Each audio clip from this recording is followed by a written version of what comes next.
Hey, it's Jenna here from Sit Bite Go, and today I'm taking you inside the Home Chef Sous Vide Cookbook. What you're looking at here is my sous vide cookbook that is over 100 recipes. It has pictures and tons of detailed descriptions on how to make some of my favorite sous vide dishes.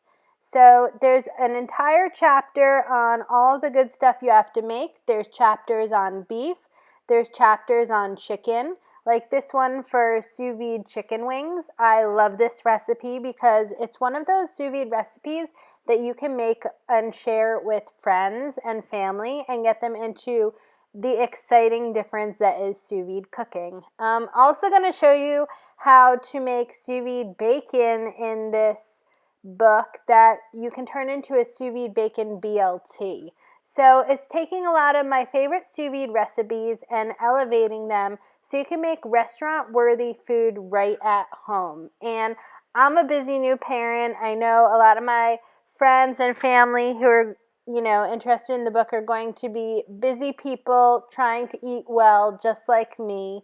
So I want to show you how to make everything, including these sous vide egg bites. They're like the Starbucks egg bites that you would get, but they're so easy to make at home, and you can put whatever fillings you want in them. This is just one of the recipes from the eggs chapter in the book. There's also recipes on how to make French toast sous vide style, and you have to check out the scrambled egg sous vide style too. Beyond making meat and seafood with the sous vide machine, there's plenty of vegetables and starches like root vegetables to make with the sous vide machine as well.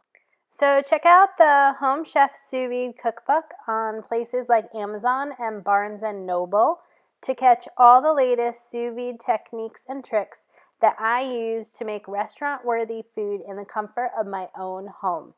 I hope that you go from being a little bit intimidated or stuck in a rut with your recipes to trying some really delicious new sous vide recipes at home. This is definitely a great book if you like to entertain guests or if you're a busy person who just needs to meal prep delicious food. I hope that you have a wonderful day and don't hesitate to reach out with any of your cooking questions. Cheers!